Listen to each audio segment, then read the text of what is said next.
Hey everyone, and welcome to the Atomic Cinema Experiment. I am Peter, and joining me as always is Tara. Greetings, citizens. This is our science fiction movie podcast. Every week we get together, we've watched a movie and we talk about it. This episode is actually a premium vote winner from patreon.com/MailFuzzTV. One of our $10 perks is as an extra vote where movies from streams go up against movies from the Ace. And of course this time an Ace movie won, and it is Explorers, a film by Dante from 1985. And I have to say this one is near and dear to my heart. I grew up watching this. I had this taped off of TV as a young lad and watched it very often, kind of, and it is very much the same year that Goonies came out. This was bizarrely kind of a Goonies-esque movie, just with a space focus instead of a piratey treasure focus. And Goonies is the one that caught the zeitgeist. Goonies is the one that everyone talks about and remembers. I love both, but Explorers is the one that kind of got left behind. So, but it's a Dante movie. Dante made a lot of movies that I really like. We'll start spoiler free as we always do. We'll give you warning before we go into the spoilers. And I've kind of, told you at least how I felt in the past about it. We'll talk about how I felt on this rewatch, and it's been a while since I've seen it. But Tara, I believe you had never seen this before. Actually, I have seen this before. What? You lied to me. Didn't. Well, I didn't recognize the movie until the third act, and then I very much remembered watching this movie as a kid. Okay.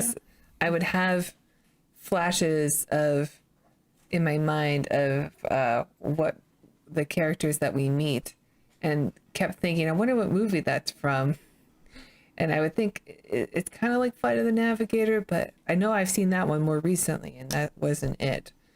But it was this movie, so I have seen this before.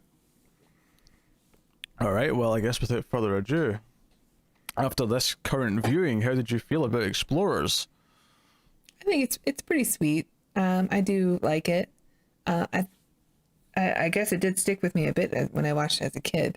I didn't own it, so I didn't have multiple viewings of it. But yeah, I think it's a pretty fun adventure. Dante knows how to direct kids. They're all really great. I like the whimsy, the awe of what they're going through. I don't love the third act. I do find the characters that are introduced to be difficult to watch. I think they're very annoying. Yeah, the third act, of course, I mean, we're staying away from spoilers. It's kind of hard to talk about what the third act remotely is and spoiler free, but that's definitely... I imagine I liked it when I was a kid, though, but as an adult watching it, I found it very difficult to watch. It's definitely a sentiment that I've seen here or there over the years, that people don't love the third act that much and think it's what lets the movie down a bit. I like a fair bit of the third act. I wouldn't necessarily disagree though about certain elements, shall we say, but no, I like I say, I grew up watching this, and there's something about the premise of three kids who were older than I was at the time. When I started watching this movie, I was probably like 5 or 6, and watched it up until I was about the age of the kids in this, which is about 13-ish. And it's three kids who build a spaceship, and it actually flies and like goes out of space. That's what the movie's about. And it's that idea of, I mean, obviously the title's Explorers, but it really is about exploring and the idea of that sense of adventure as a kid. And whereas Goonies, it's very much the Sunday rainy afternoon of like, okay, let's make an adventure out of nothing. That's what the Goonies is about. This is more about actually kind of like a coming of age sense of discovery, sense of doing things.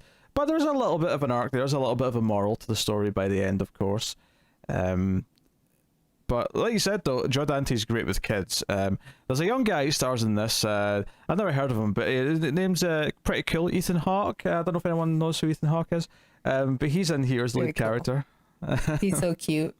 Do you know what really strikes me odd watching? Because obviously when I watched this as a kid, I didn't know who Ethan Hawke was. This was just the kid in Explorers, and it wasn't until Ethan Hawke became a thing later that when I went back and watched Explorers, maybe like around my I don't know, late teens, early 20s, I went, wait a minute, this is Ethan Hawke. I know that mouth breather. But when I watched it this time, what really stuck out to me is how much he's really not changed since he was this age, because he's still so Ethan Hawke in this. Like, he's so, like, even just his mannerisms and the way he says, yeah, think about it, it makes sense. Like, but the way he says it, I'm like, that's Ethan Hawke, that's Ethan Hawke, it's still him. Like, some actors, like, when you look at them as a kid, then you look at them when they're older, maybe it's because they have a lot of work done to their face, or maybe it's because they just age differently. But Ethan Hawke, like, no, it's still him. It's still clearly Ethan Hawke, even though he's like 13. Yeah. Yeah, this is his first credit on IMDb. And really? he's just so youthful and fresh faced and adorable. And I think he's great in this. He's so into the adventure. Plus, he's a total nerd, sci-fi nerd like we are. Oh, absolutely. We'll get into that in a bit. The other two, of course, because there's three leads. We have River Phoenix, who became quite famous and died, quite young, tragically. I think he was only 23 when he died. And so he's there as the sort of brainy, nerdy one, the science guy, Wolfgang. Because, of course, whose father in the movie, and I'd forgotten this, is played by James Cornwell. Yeah, the man who's always been old. Yes, he's looked the same age for the last 40 years. It's really something. And then you have the third kid, who is the actor that I don't really know from anything, Jason Presson, but he plays Darren, and he's kind of like the cool sort of like outlaw wild card kid. I mean, it's maybe a bit of a hyperbolic to use those words, but he's kind of a loner. He rides a motorbike. He's able to stand up to bullies, though. Yeah. And yeah, he's the cool outcast. I don't know what he's Kevin Dillon in The Blob. But the junior high version of Kevin Dillon. Right. Yes. There you go. I can get on board with that description. Yeah. So, no, but I think the kids are great, and I think it's growing up with movies like this that I think that there's this modern perception of kids in movies are usually terrible, or TV shows. And I think I never understood that for a while when I was younger, because I feel like so many movies I grew up with had great kids in movies. And I'm like, what are you talking about? There's tons of good kids in movies. But the truth is that when you watch a lot of modern stuff, yeah, like you tend to like cherish when there is a good kid actor or there's a good kid character in something, because there's so many examples now of like really annoying kids or directors who just don't know how to handle kids, so they come off as really irritating or really just, I don't know, unnatural in the way. And it's not so much that these kids are super realistic or that good kid characters are super realistic, because sometimes my favorite kid characters are the ones that are like, oh, this kid's got dialogue as if he's like a 40-year-old, and that's actually quite funny, and that like works. Jojo Rabbit. Like Jojo, yeah, exactly. Jojo Rabbit, the best friend of Jojo Rabbit. He was great. I'm into that stuff, but no, the kids are fantastic. And it's got that 80s charm. Jerry Goldsmith does the music, and it sounds like Jerry Goldsmith. Yeah, I do like the score a lot. A lot of wonderment in there, and there's moments, because he also did the score of Supergirl, and there was like a few little cues. I was like, you know what, there's a little bit of Supergirl in this score. I'm seeing a little. Why not? bit. No one saw that movie, so just reuse it. No one should see that movie. It's sad, but true. I don't know if I actually agree that no one should see it. I think if you do see it, though, you have to go in knowing what it is. And isn't she like painting her nails when she's on her way from Krypton? No. Okay. No. It was a movie I made up.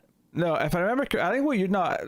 There's something that's giving you that memory. I think what you're remembering is that when she's on, not Krypton, she's on Argo City, which is a floating city that left Krypton before it exploded. There's a bit of technology when it's like going around like the I don't know, the city, if you will, where there's like a, I don't think it's her. There's another character who's using like these crystals to like change her nail color. I think that's something that's in that scene. But it's not Supergirl, and it's not when she's on her way to Earth. So I think you're just mixing parts together. Okay. That movie is absurdly sexist, though, for a lot of other reasons. Nail painting's not one of them. Okay. The fact that the villain, played by legendary actress Faye Dunaway, and Supergirl, essentially it devolves into fighting over a really, really dumb but really handsome hunk. That's really what the plot revolves around. All right, I should check this out again. Once he gets going. The hunk, of course, is also the guy who plays Ellis in Die Hard, which just, let that sink in. Anyway. Yes, anyway, so music's really good. Of course, it's a Joe Dante movie. It wouldn't be a Joe Dante movie without Dick Miller, with his regular small, recurring role almost he has in these movies. He's in both Gremlins movies. He's in Small Soldiers. He's in... Love that Dick Miller. I think he's in the Hellion as well. But he's also in other things, though. He's in the classic Chopping Mall, for example, The Terminator, as Star well. Trek Deep Space Nine. I did not know that, but there you go. Not the only Star Trek actor. I mean, we already mentioned Cornwell, of course, from First Contact and various other bit roles. But there's actually a surprise actor that I didn't know about until the credits. But a certain Mr. Picardo did it's Robert appear Picardo in two the different Doctor roles. from Star Trek Voyager. Yeah, he's in two different roles in this movie. Oh, three? Oh, I missed one, apparently. He's also the father we meet at the end. Oh, okay. All right. Okay, yes, okay. Technically a third. All right. So, interesting cast. There's a lot of fun little classic 50s sci-fi sort of references and nostalgia in this, which is kind of funny because, so many things we watch now have nostalgia for the 80s, but this has nostalgia for the 50s and 50s sci-fi. Like, Hawke's character War of the Worlds? is super, yeah. War of the Worlds, we see him watching that on TV. There's a name drop of This Island Earth in the first 10 minutes. No, we see scenes from This Island Earth, and he describes the alien, the mutant. Yeah, we see it afterwards, but I'm saying before we even see it, though, he name drops it, because he's trying to convince the other kid, like, hey, I just got This Island Earth, you should come over and watch it, it's great. I can't listen to any scene from This Island Earth without doing the speaking roles of Tom Servo, Gertie Robot, and Mike Nelson. Mystery Science Theater has forever ruined a probably classic science fiction film that we'll have to review one day. I don't know how, because I remember it coming in a box set I had of 750 sci-fi classics, and I think the universal opinion whenever I looked up reviews of this box set were like, okay, there's 6 classics in here, and then This Island Earth makes up the numbers. Was always kind of the sentiment. That might still just be because of the Mystery Science Theater movie. Maybe critics have changed their mind about the movie. I remember not liking it as much as the other ones, or more to the point. Honestly, I don't think it's a bad film. Well, no, I didn't think it was terrible, but it was very forgettable. I don't remember a thing about that movie. I know I watched it, but I don't remember it. You don't remember the mutant? No.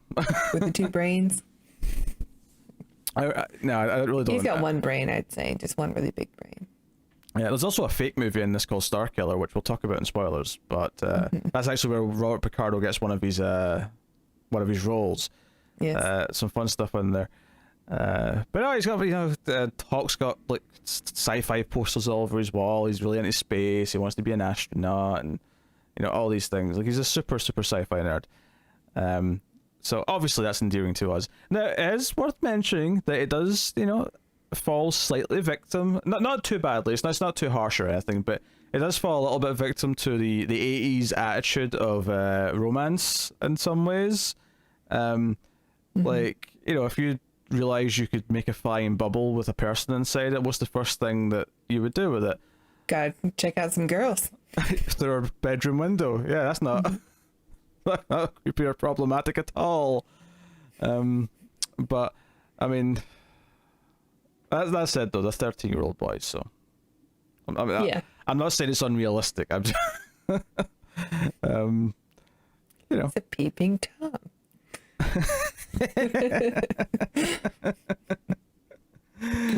What was it, George? Bird watching? Just you wait for the epic 4-hour Back to the Future review, guys. It's coming at some point. At some point. That review is cursed. Well, we've already picked we're doing for episode 100. Maybe episode 200 should be Back to the Future, since it's such a lauded, hyped thing. Maybe, if that's enough time. If that's enough time. Oh dear. So characters are super endearing. Love the music. I love the overall feel. The credits really emphasize Industrial Light and Magic's role in this, and it's kind of funny watching. There's a couple of dream sequences, especially early on, where there's kind of a really rudimentary kind of. Well, I'm assuming it's CGI. I mean, it might not be, but it looked very like early CGI to me. It looked like Tron. Yeah, look kind of Tron like. Yeah, the idea is they're like flying over a circuit board essentially. But it doesn't look like a real circuit board though. It looks like a weird Tron-esque like neon lighting circuit board. Yeah. I like the look of that stuff though. It has a. Yeah, I think it's something you said earlier on was whimsy. It has a lot of like very much childlike wonder about all the things that it kind of tackles and looks at. Plus, you know, I'm a killer for a good killer. I'm a sucker for a killer montage, and there's I don't think there's a better montage in history than them building this ship. God damn it! do you know what I think I like about it? I think I like the fact that everything in it is like made from some normal object, other than some wood that they cut up. Sure. I question its safety, but I mean, I like how they are able to do the space travel and how it works out. Their spaceship, I guess it is very much like what a kid might design because they are treating it like a ride or like something on TV. I mean, it's literally built out of like a fairground ride, like pod. I don't even know what you call it specifically, but it's one of the sort of the round ones that you know 3 or 4 people sit in, and all. Right, and it's provided to them because of their newest member. I like that each kid has a distinct role to play in order for them to go on their mission. You know, they couldn't do it without the others. Yeah, Hawke's kind of the leader and the dreamer. Literally as well, because he gets like info from a dream, but in the sense that he's the one who believes in it and really is passionate about it. Wolfgang's the one with the brains who can actually pull it off, and then the DIY side and the access to the materials is all through not Wolfgang, Darren, yeah. So no, I appreciate that too. I like that quite a bit. And to be fair, with the safety question, I think it's made pretty clear that the ship itself is not actually functioning as anything other than essentially being a chair for them to sit in, because the actual allowance for space travel is this mysterious bubble they're able to make from this stream, which we'll get into in spoilers, the details, but that's the safe thing. That's the thing that's doing all the work. That's the thing that's keeping them safe and everything. The ship itself is just a chair. That's all it is. But it looks... It's a pod with a couple of windows that open up. Made out of washing machine doors. Well, 2 of them just are. Stuff they found. Yeah, the middle one's like a TV screen. Yeah. Don't know. I think when I was a kid, like, yeah, obviously people used to like build dens and stuff as a kid out of blankets or whatever. There was something always like so appealing to me about this little pod when they had all the snacks, and it's all junk kid food because of course they're all kids. Granola bars and chips. We've got supplies, and he pours out the supplies, and it's like like cookies and chips and whatnot. And I'm like, okay, yes, it's a great idea. I think what's really funny to me is that it becomes clear that the trip's not meant to last more than like 10-15 minutes because that's how much oxygen they've got, and yet they've bought a bag full of snacks that would last probably a week. Yeah, it's cute. That's the priorities. It's very well written from the perspective of like youth and wonder. Okay. Well, I guess we're about ready to go to spoilers, so I will take this time to thank our Patreon producers for the month. So thank you to Tyler Hess, Cindy Palacios, David Short, Board Now, Al Tribesman, Christopher Moy, Brett Williams, and David Brown. They are Patreon producers, which means they are $20 or more on patreon.com/MailFuzzTV. I was getting distracted because Tara was like, she was looking at me like, have I tilted the camera right? Is this correct? As she was adjusting? What's going on? No, I was just smiling at the people who noticed that I was tilting the camera. Oh, okay. Well, I noticed, so thank you. I appreciate the smile. But on the subject, would you like to tell them about Patreon? How dare you? Yes, if you enjoy our reviews, please check out our Patreon page. It's patreon.com/MailFuzzTV, and if you donate as low as $1 per month, you will get access to bonus episodes of The Ace. So if you're looking for your favorite David Carradine or Garrett Graham movie, it may be on our bonus episodes, and we have a back catalog now of quite a few films, so please check it out. And for $5 per month, you will get access to reviews for The Ace one day early, but other shows you'll get a whole week early. So please check that out. Thank you. There you go. Not bad. Not bad. It's definitely been worse. It's definitely been worse. Definitely been worse. I got to name drop Gary Graham. That was good.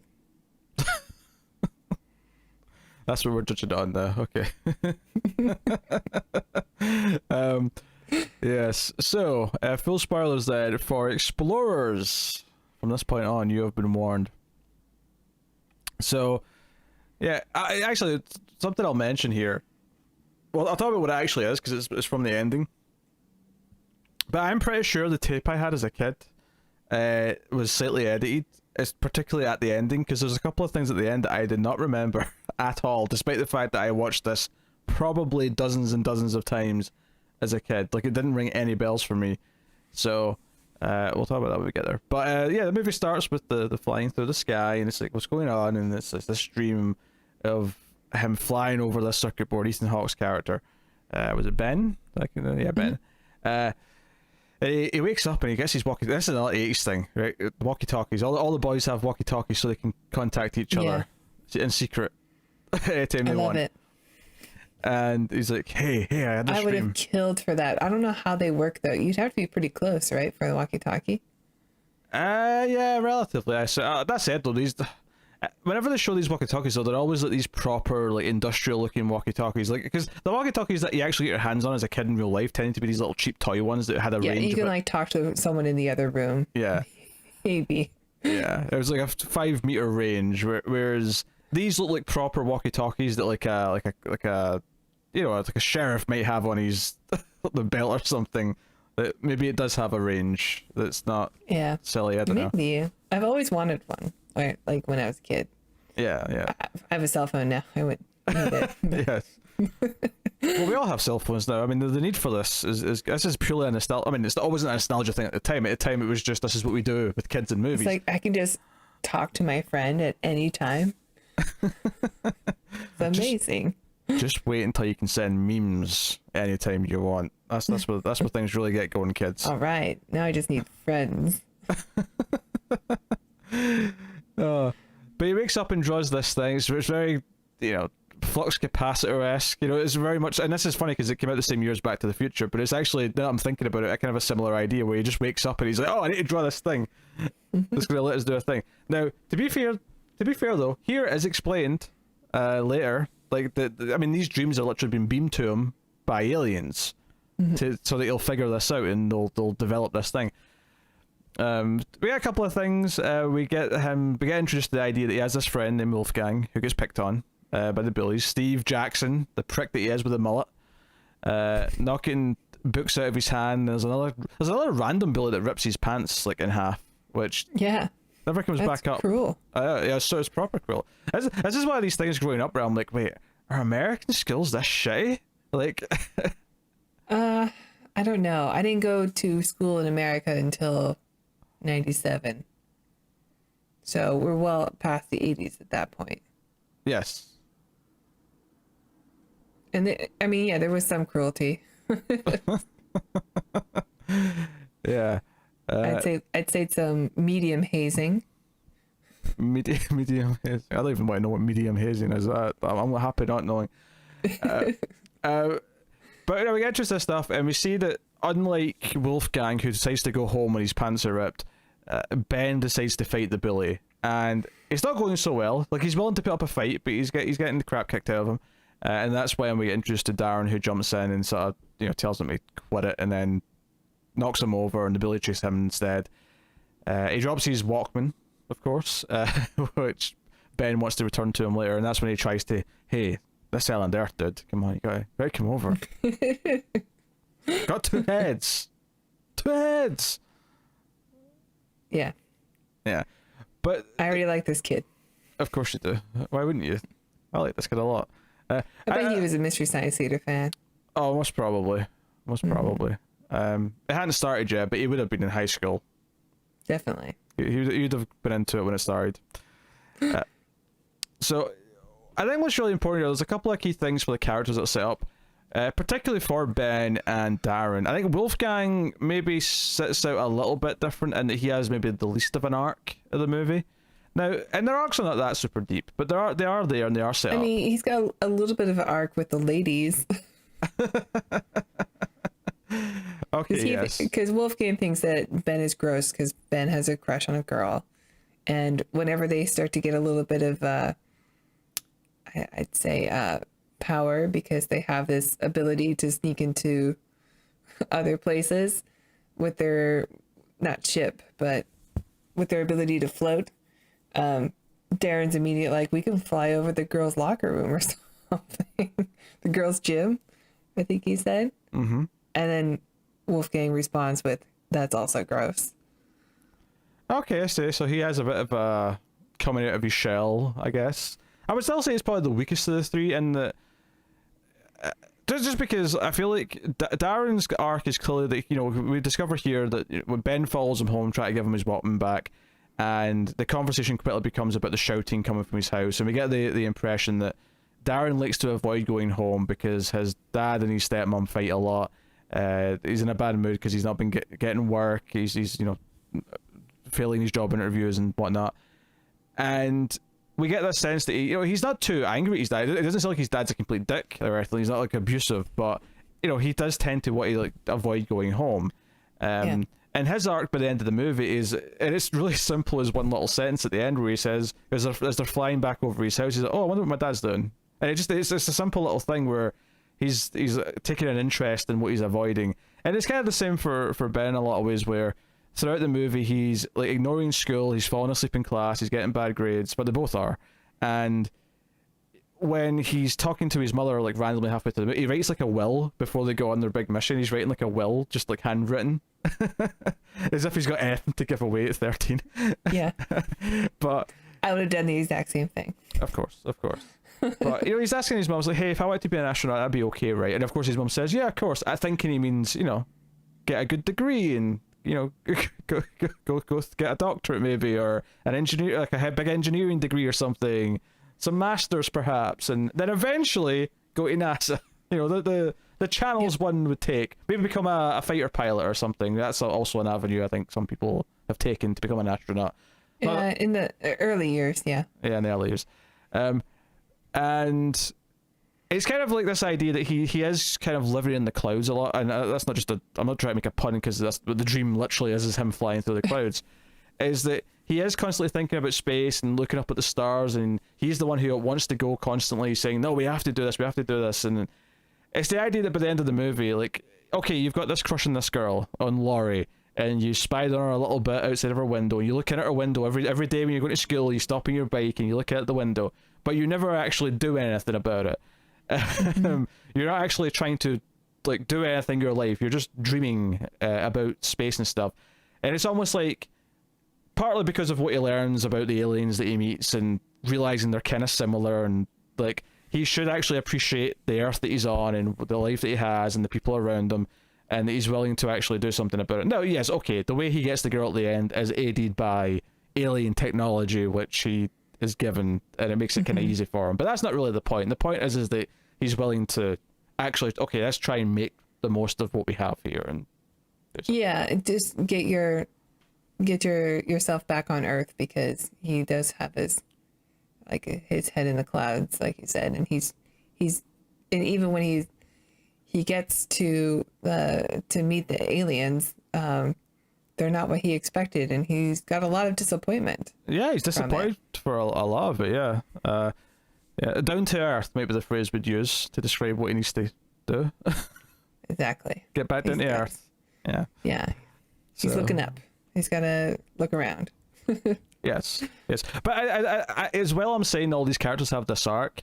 I think it's like important for them all to go on this adventure, though. I don't think the movie's criticizing them for being this, because they're 13-year-old boys and they should be wanting to go on adventures and they should be dreaming a little bit. It's kind of that's they why don't need to have girlfriends. That's why I'm calling it kind of like a late coming of age, because I do think that's kind of a like, no, but as a kid you should go on an adventure like this and learn something from it, and then that'll make you better, you know. Yeah, create strong friendships. Yeah. Oh yeah, these three are bonded for life after this whole Yeah. shenanigans. But yeah, so they go to Wolfgang, the two of them, and Wolfgang's developed a prototype based on the schematics that he gave him. Now, this is an 80s movie with computers in it, so you just kind of have to... Everything we know about computer... Because there's a point where he's hooked up a circuit board to his little ancient, like, 1985 computer, and he says, oh, this is weird. It's programming itself. And I'm like, but it's like a circuit board. What do you mean it's programming it? Yeah. Makes sense. But, I mean, River Phoenix does a really good job of like acting with what he's given, because I think he does the nerdy kid really, really well. There's a couple of lines that I think maybe could have used a retake, but where he just kind of stops, and I know why, but it sounds like it comes across like he forgot the line halfway through in one of the scenes. Yeah, maybe it makes it a bit more believable. I don't know. But maybe. But when he turns he's really good though. Yeah, he turns this thing on, and they don't see it. It's not until later we actually get a visual of what it is. But something, which, you know, essentially, for lack of a better, is like a small bubble that's really, but it's a hard bubble, right? It's a bubble that can burst through anything. So like the shelf of books gets this, like, they've all got a hole in them because this thing's flown through them. Because of the stupid cat. Yeah, actually, that's funny. There's two animals that heavily feature in this scene, and one of them, which I'd forgotten about, is that there's like a mouse or a hamster who is got little buttons in its cage, and each button's a different command. It's kind of like when you're playing a video game and they give you like quick like text. Just if you tap on the D-pad, it'll say, "Oh, thanks," or "Oh, you know, I need help over here," or something. And there's like a little paddle with the thing's hitting it, and he's like, "Cheese." Yes, I love that mouse. He might be my favorite character. I'm not so sure how I feel about the mouse. I do think we have to address the elephant in the room, and we mean that figuratively. But Gus, your cat, is in this movie. Not only does he look a lot like Gus, and he's a bit of a, I don't know, a bowling ball of a ginger cat, but he also causes the chaos that Gus might do. Like, you know, he jumps on the keyboard and it causes the thing to go flying around, and they're like, "Bad cat," and I'm like, yep, that sounds Gus's sabotage me a recording. Yes, but the cat will never say the words "go to hell" to James Cromwell. No, but the mouse did. Yes, quite right. The mouse does. So funny. The mouse named Heinlein after Robert Heinlein, a really fantastic science fiction writer. Oh, most people probably know him because of Starship Troopers, but I've read a few of his books, and that's a nice really touch. fun.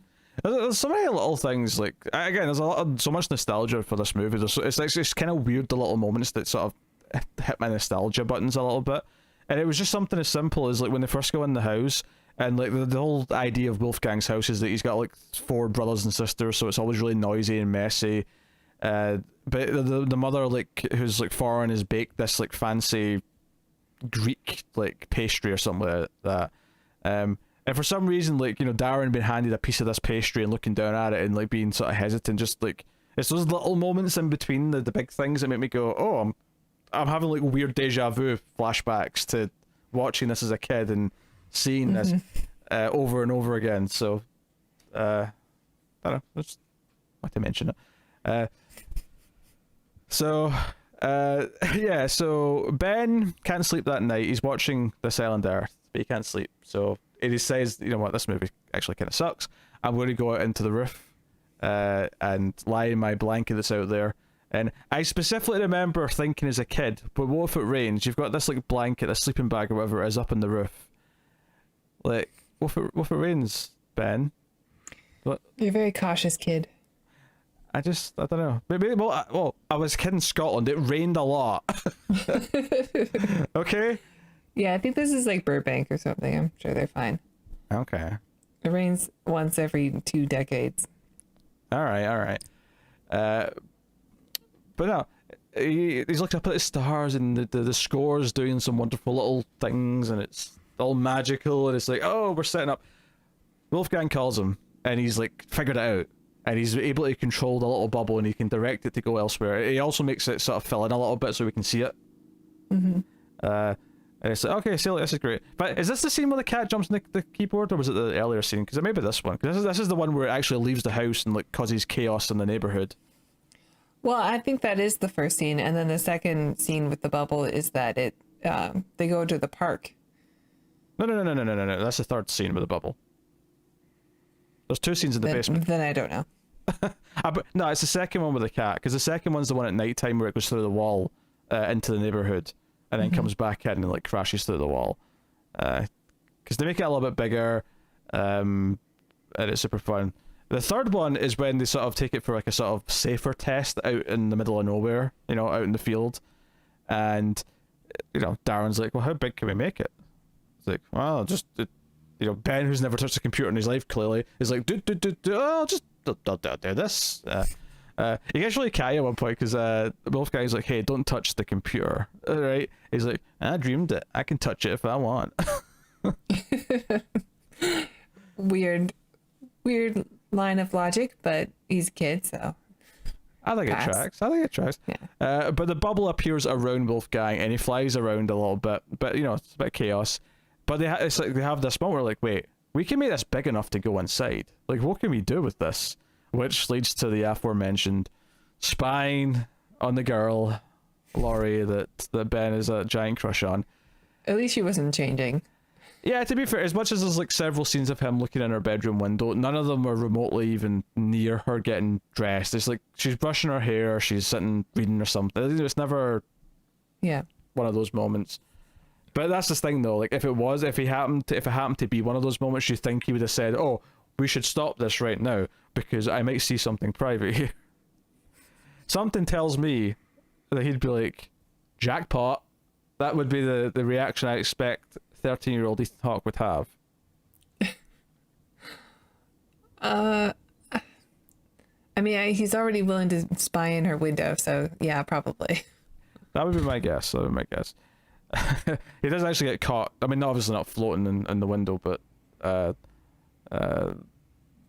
they turn it off and he just falls into the bushes. So she sees him outside and he's like, what are you doing? He's like, there was a cat in the tree. See you at school, bye. Yes, very suspicious. But this is where the movie really picks up. This is where the movie gets to the point, okay, right, can we build something? Can we do this? So Darren takes them to the junkyard and they find their pod. They have to wheel it home and it goes down the hill and into the bush. There's a lot of stuff in this movie which I kind of forgot about, which is them just clearly like pissing off the entire neighborhood with noise at night. There's a lot of like crashing into trash cans and all sorts of malarkey. But I mean, what's his name? Wolfgang destroys his entire basement.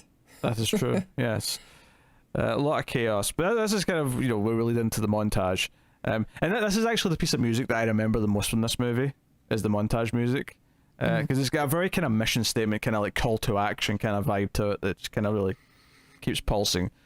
But yeah, there's like, the top of the front is like a suitcase. There's like a tire in the front and all sorts to get oxygen tanks. And snacks. And snacks, lots of snacks. Yeah, but it's I love that they take the time to like carve out some fins and paint them red with like a yellow bolt of lightning just to give it some pizzazz. Like that has to look like a spaceship. Has to feel special. Oh yeah. Yeah. I like when they first take the little cart from the old carnival or whatever it was, and it like makes noise every time it rolls around. It makes like clown car noises. I sort of wish that stayed. I'm okay with that leaving it. I mean, it got annoying, but it did kind of like it kind of added to like how silly this kind of is. I suppose like it sort of was pointing out how silly they're possibly being here, which maybe makes it more satisfying when it all works at the end. Where it's like, oh hey, actually this fly. Oh, we're not completely screwed. Yeah. Again, just going back to the theme of the characters kind of ignoring their lives to do this, and that being kind of their arc of the movie. But there's literally in the montage, there's scenes of them falling asleep at school and you know, getting bad grades, and even Wolfgang, who's clearly the one who has like stacks of books all the time and is a total nerd, is like just passing out and like his head's landed on the book in class. You know, it's fun. It's good to have. Yeah, it's good to establish that there's still kids that have to have their kid life. We like seeing that, you know. It grounds it. Yeah, it doesn't just ignore the fact that they do have like a day schedule they're supposed to be keeping, and you know they can't just say to their parents, "Hey, got a project. I'll be sleeping in today. Thank you very much." Right. Yeah. So when they take it for the first test run though, and they go flying, and there's this big moment because they've got like floodlights on the front, and it looks really cool. And at first they're just excited to be going over the town, but they end up at the drive-in, and this is where we get the fake movie Star Killer. Star Killer. You think that's like a nod to Star Wars? It might be. There was a reference to Star Wars when they were at the junkyard, because at one point when Ben finds a gas mask, he puts it on and he sort of pretends his flashlight's a lightsaber for like a minute. So I don't know. I think most people know who watch science fiction movies, but Luke Skywalker originally was going to be called Star Killer. Mm-hmm. That was his original title, I suppose. So yeah. One of the things I noticed this time, actually, I don't know if I ever noticed before, for whatever reason, is that at the end of the scene when they're flying away from the movie screen, because they realize that they're in front of the movie screen and all the people who are watching will be able to see them. And there's like a funny little segue with like a couple on a date in a car who's like, and the guy's like, "Oh, this looks so fake," and then the thing flies by them, and it, you know, it's your typical moment. But it creates a lot of destruction because they end up crashing through like the, you know, the concessions area, and when just as they're leaving, it cuts back to the movie, and I never noticed this before, or at least I don't remember noticing it, is that a part of the set in the movie falls down, and Picardo, like staying in character, picks it back up and puts it in place.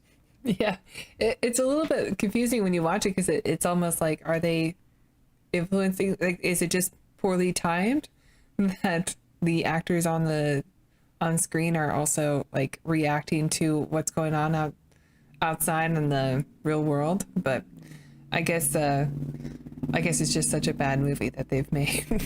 It's more like an Ed Wood movie or something. Yeah, I think that's the impression you're supposed to get. I mean, it's kind of a homage to cheesy sci-fi movies. It is what it is.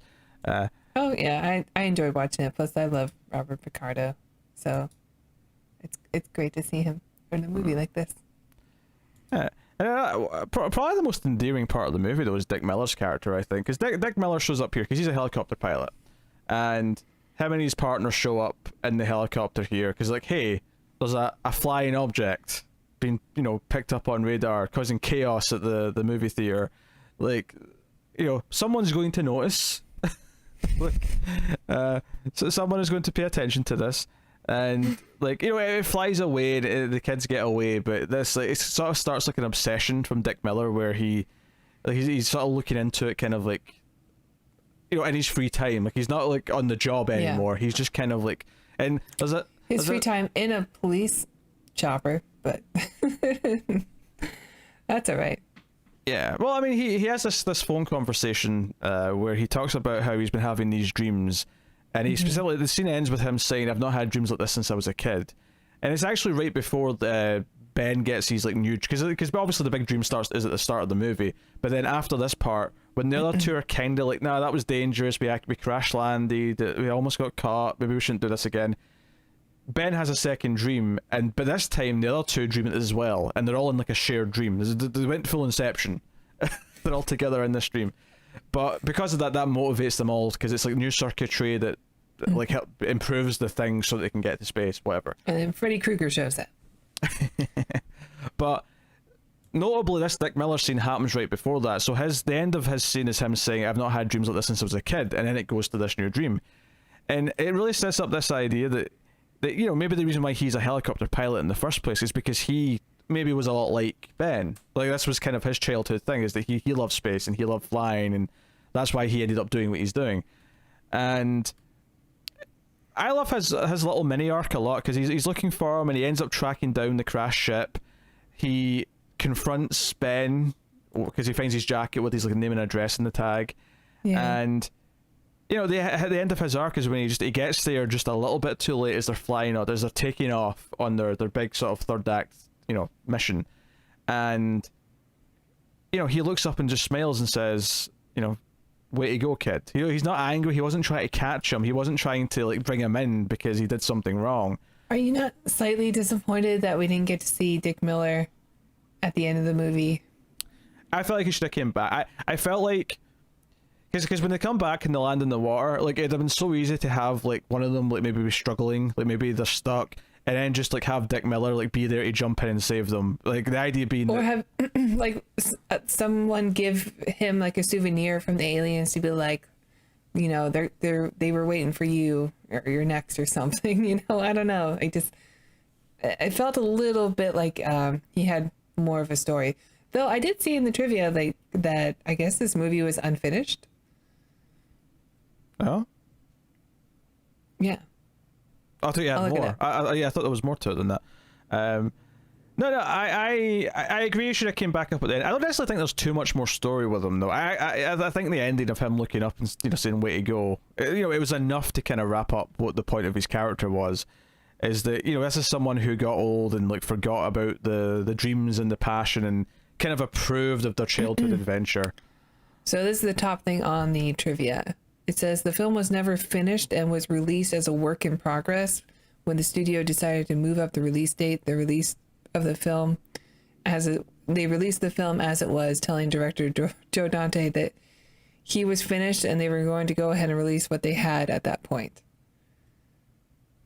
So it's an unfinished movie. And maybe that's why the Dick Miller stuff, it does seem a little bit like he should have had another appearance. What's so weird about that to me, though, is it doesn't necessarily... I mean, maybe outside of Dick Miller seeming, you know, leaving the movie earlier than you'd expect him to, I don't know if anything else feels that unfinished to me. Maybe the alien stuff could have had another go around.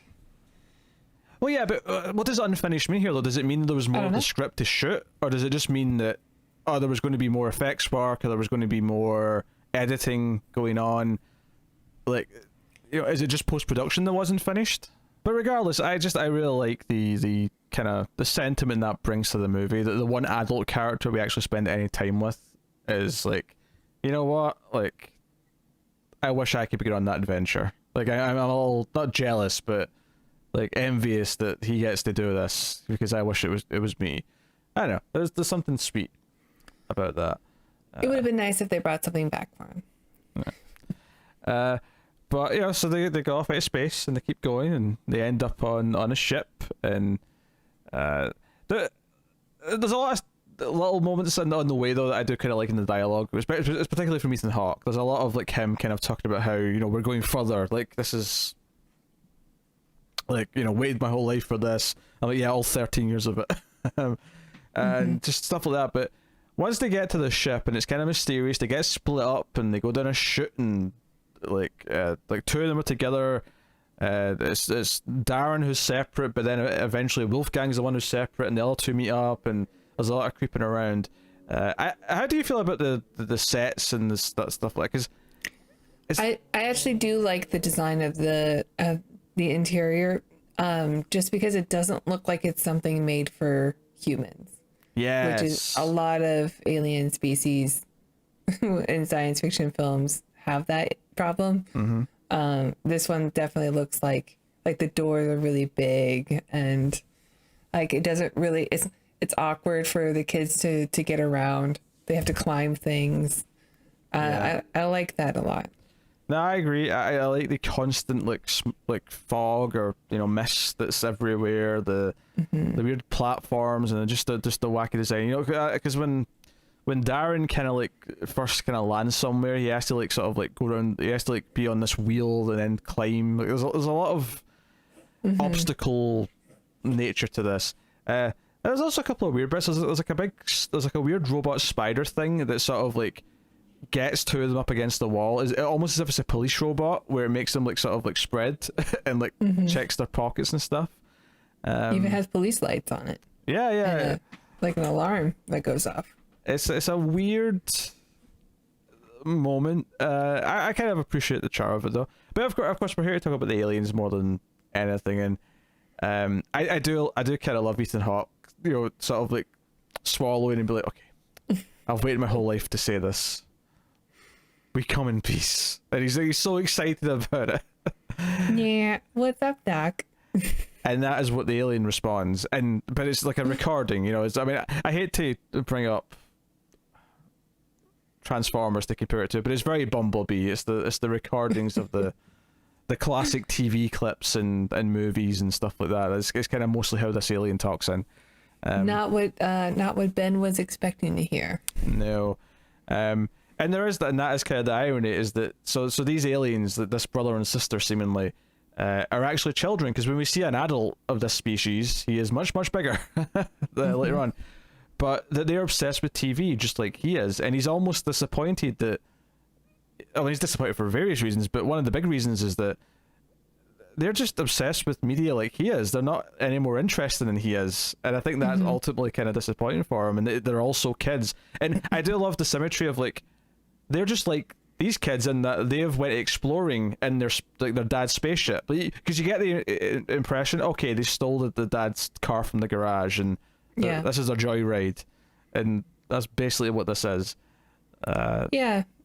And I like also where, you know, they've been watching us for a long time, and when Ben's like, well, how come you haven't come to Earth then?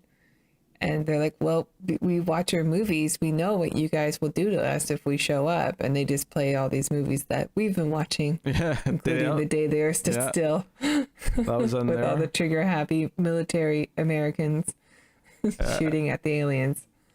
And that's a good point. Yeah, because Ben sort of steps forward and says, no, we don't really kill people. We do kill, I suppose, but not aliens, because we haven't met any yet. Which isn't really a good sign. That's like, think about what you're saying, Ben. You admit the possibility is still very much there. Yeah, so, I mean, it could be that because they're kids, they also, you know, beam these coordinates or a way to get to them to kids that would be capable of doing it. But also, they would probably feel a lot safer if they brought kids, because kids were not likely to bring weapons. I don't know if it's so much that they thought it out in a sort of brains way like that, or is it more just that they looked for someone who was like them? Like they recognized that Ben was similar to them, and it was that was like more the reason than anything. I do find the aliens to be very annoying, as much as I love Robert Picardo. The constant like recordings of the sounds and stuff, I found it quite frustrating to listen to. I will say I do think he's on a little bit too long for what it is. I'm not necessarily in love with the heads of the aliens. I will say though that all the full shots of the main alien walking around when you can see his full body, I thought that looked surprisingly good from like a suit and like makeup and prosthetics point of view. I actually thought, I mean, the head part worked pretty well for me. Like it obviously is it's some sort of animatronic puppeting / person inside a suit, but you know, I liked all the details of the eyes moving and the antennae moving. And when I say I don't like the head as much, I'm talking more about the design than I am about the realism or the craft of its, you know, its features, if you will. Yeah, it's got that, I don't want to say that 80s look, but it is almost a little bit like, let's just take E.T. but make it like goofier. Kinda, yeah. Yeah. But no, I respected when they were walking around and you could see their full body though. There was like a full sort of walking and it looked good. There was a nice like the female texture. Also you could see pretty well. Yeah. I was thinking she may not stand up, and maybe that's how they save some money. Is that she would just stay in the seat the whole time, but you just see her walking later as they're walking back to their ship. But she's got the hots for Wolfgang. She does. And Wolfgang's into it. She keeps touching him. with her suction cups, because that's what they have. They have little suction finger things. Right. I know, because at one point Picardo says, "I'd like to get my cups on her." About Laurie when they look at the photograph of Ben's crush. Just a funny line. No, I mean, like, I like the sentiment this, because I mean the whole thing about like them being scared to come to Earth because they think that humans will kill them or maybe dissect them or whatever. It's actually kind of a dark point for this movie to bring up, because it's not like anything in the movie before this point has had that kind of like cynicism to it.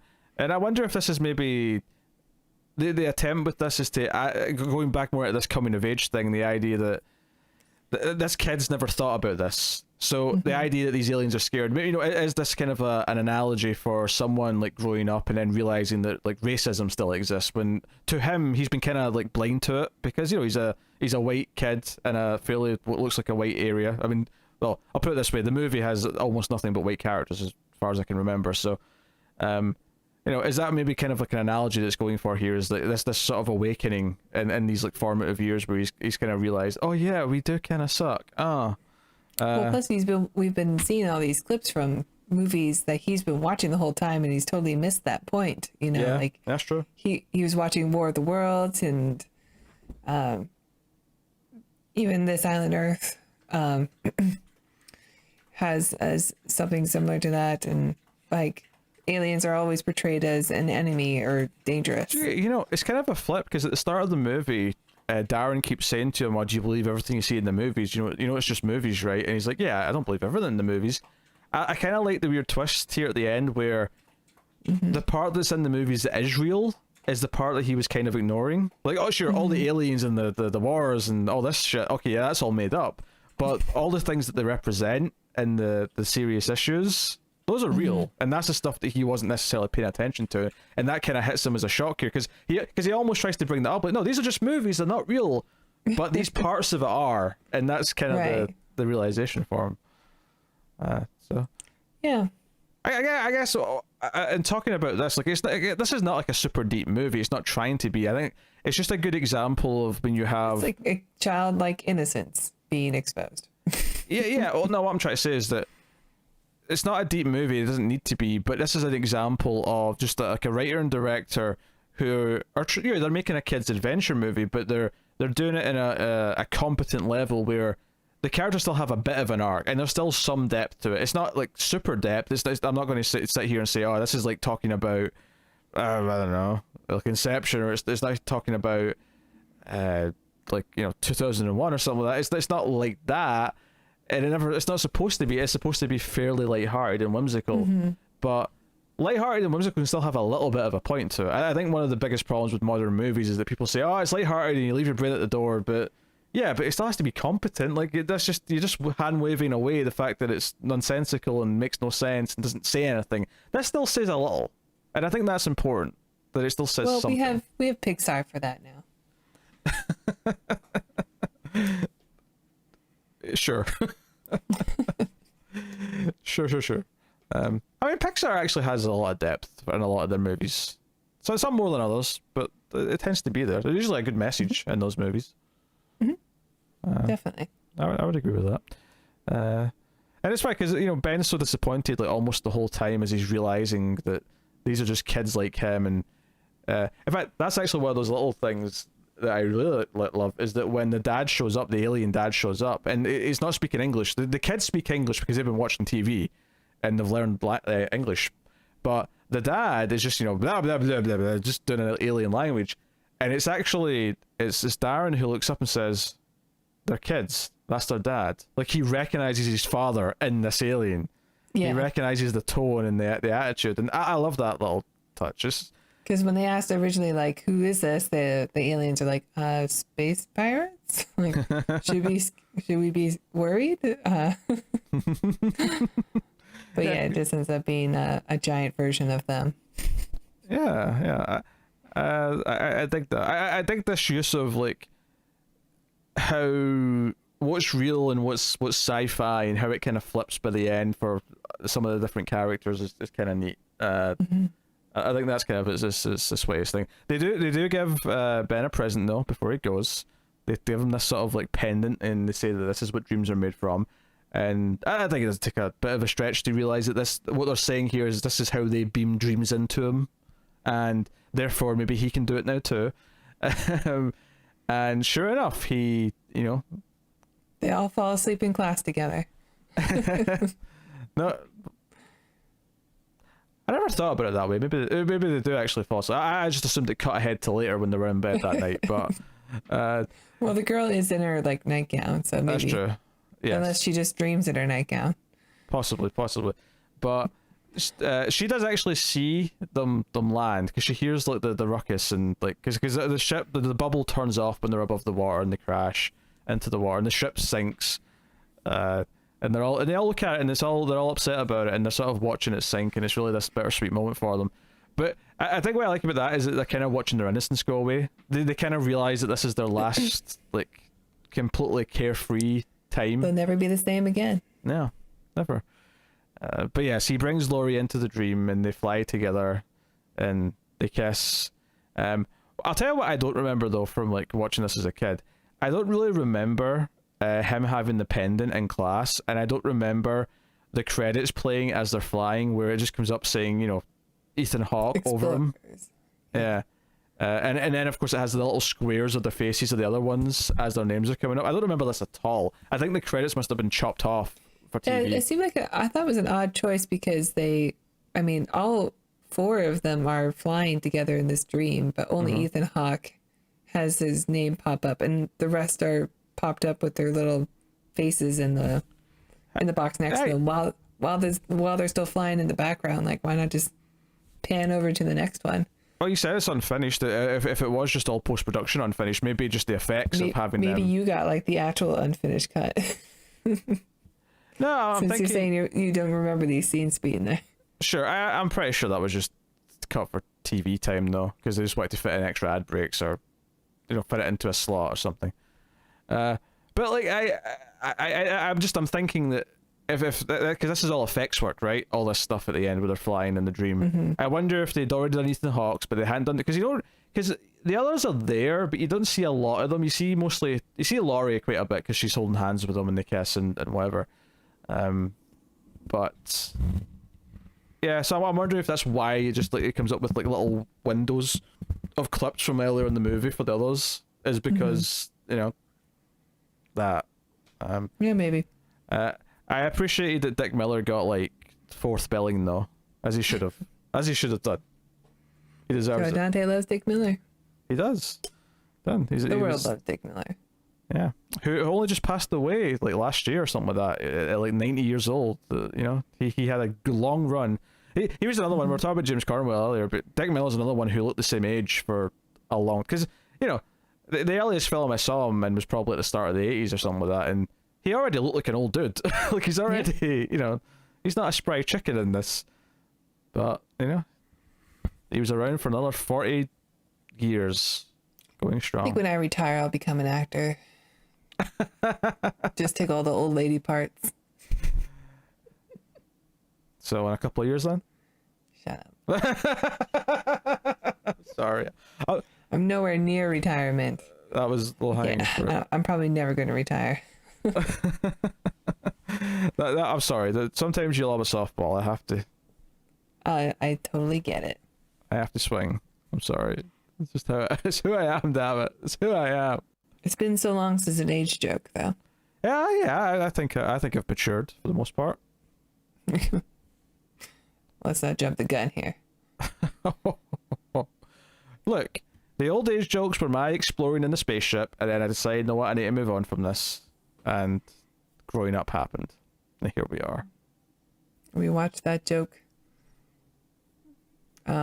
sink to the bottom of the ocean.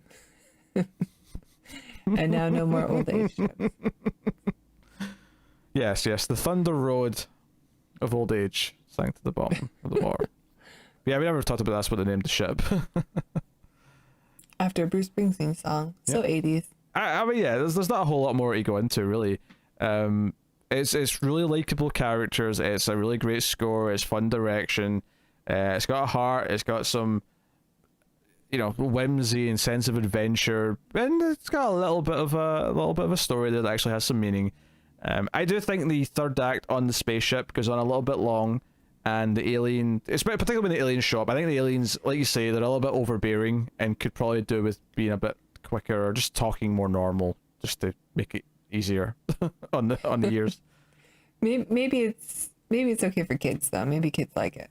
Yeah. I don't remember, but to be fair though, I mean the movie is an hour 50, which is a little bit on the long side for something that is more aimed at kids. So, cutting out 5 minutes or so from that last third wouldn't necessarily be a bad thing. I don't think, if they wanted to trim it down.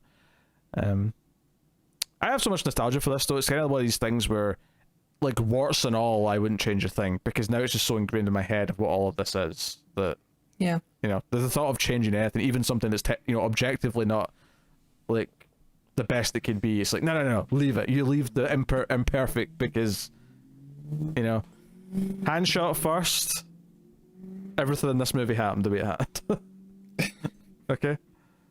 Okay, hand shot first, and Ben peeping tomed first. I don't know. I think it's time to rate this. Peeped, that's the past tense of peeping. He peeped, not pooped, peeped. Very important. All right, Tara, would you? Tara all of a sudden is like, please, the old age jokes, please come back. They were better than this. We've gone back to poop jokes. No. Dear. All right, Tara. Final conclusions and rating. Have at it. I think the movie is very sweet. It is very adventurous. Really does a good job capturing the feeling of being young, and I did enjoy watching our three lead actors. They were really good. I don't love it. I don't have a whole lot of nostalgia for it, but I think it's a good kids movie, and I'll give it a 7. Okay. Moment of hesitation there, thinking you may upset me. Yeah, maybe. I noticed that. No, it's a weird one for me, because I have so much nostalgia. It's something that I've watched from a very, very young age. I watched the one I had taped off of TV as a kid so many times. I did have it on DVD before I got rid of DVDs once upon a time. And there's so much love of this. I mean, I think so much of my personality as a kid is somewhat shaped by stuff like this, and I think this one especially really, really captures what my imagination was like at the time. So it's very near and dear to my heart. That said, though, I'm going to be at least a little objective and not give it some sort of silly, super high rating. I'm going to give it a nice solid 8 out of 10, and acknowledge that, maybe I'm going a little higher than it maybe deserves. And there's a reason why I mean, to be fair, as much as I sort of sound like I'm a little bit bitter that Goonies gets all the love, I do think objectively Goonies is a much tighter movie overall. Even if I think the premise of this one appeals to me a little bit more, and the Goonies does not have Dick Miller, so that's yeah, that's definitely a knock against it. Or the Hawke, for that matter. So there's points against it, but obviously the Goonies is fantastic. I love the Goonies. It's a wonderful movie. You do have young red-faced Sean Astin, who's adorable in it. He's all right. Yeah. He's adorable. He's all right. But I just, it's one of these things that's so near and dear to my heart. It's just been such a part of my pop culture identity since I was a kid that I can't help but smile. As soon as the music started, as I was watching it this time, I just had this big cheesy grin on my face, and I was just kind of smiling as I remembered lines before they happened, or I was, remembering little cues in the music, or just anything that was sort of touching those sensors, all those nostalgia sensors. I definitely in my brain. had that when all the Silent Earth scenes were on the movie. Well, that's the weird thing, is that the last time I watched this, I probably didn't know what that movie was. So I was still getting something new out of it this time. I was like, oh, hey, he's referencing that movie I know, that I've actually seen. And, obviously it's famous because it's the Mystery Science Theater 3000, the movie. And that sentence made sense, I promise. Which is why I know every single line of that film. So, no, I love it dearly. How does it work for a new person who's never seen it before? I think if you like Stranger Things, honestly, give it a whirl. It may not be as good, or you might not love every part of it, but I think if you like Stranger Things, you're going to get a kick out of it. Mm-hmm. Yeah, I could see that. Yeah, I think if you like Stranger Things, you make sure you go back and watch the Goonies and Explorers, because they're right in that wheelhouse. That's the movies that Stranger Things is mostly taking it's taking inspiration for a lot of things, but it's taking it from that first of all. So definitely, go do it. There you go. That's Explorers. What's coming up next time? Well, next time it'll be Real Steel. Okay. Next week, this is kind of a slot in, because this is an extra one, because it's the premium vote. And for those of you who don't know, the premium vote, because Tim's gone on paternity leave and there's no Streams movies to go against, me and Tara are being a little bit cheeky and turning it into, for a limited time until sometime in spring, the Action Cinema Experiment vote. And we already had the first one because we're a little bit late in getting to this. So later this month we should have the winner of the Tony Scott / Denzel Washington vote, which is Deja Vu. And the funny thing is that Deja Vu actually is kind of a sci-fi movie, whereas the other options were all not sci-fi, which was kind of the point of the fancy $10 vote, is that, we'll do some action movies as like a bonus extra thing. But that's coming later this month. We haven't decided what the next vote is yet, but it'll be 4 action movies in that slot. Obviously, the regular Ace vote is the $5 tier, and that'll just be 4 sci-fi movies as always. So, look forward to that. But you'll still get your sci-fi fix. Yes, there's still going to be, 4 episodes, maybe 5, depending on when the days fall in the weeks. Some months have a 5, Friday month or whatever. Yeah. So, yes. So that's coming up sometime later in the month. So look forward to that. So this is the part of the show where I'll say, if you made it this far, put the Hawke in the comments. If you made it this far, that's the Hawke with the E. I think that's commenter's discretion. I think they can choose if they want to put in the. I think the is mandatory though, not just Hawke. The Hawke. Right, that's it's a title, not a name. Exactly. It's so funny. The last time I watched Ethan Hawke in, last month or 2 months ago, was a fantastic little drama thriller called First Reformed. From the writer, from the writer of Taxi Driver, and it is basically a taxi driver with a priest, and it's actually really good.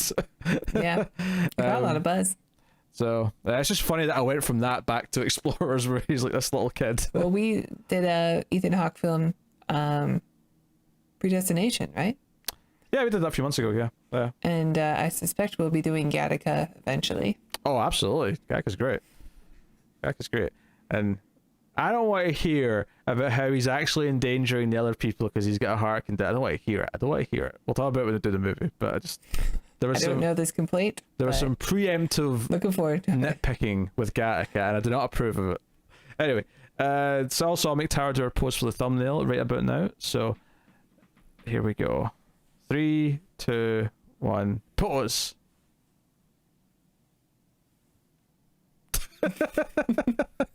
I could decide.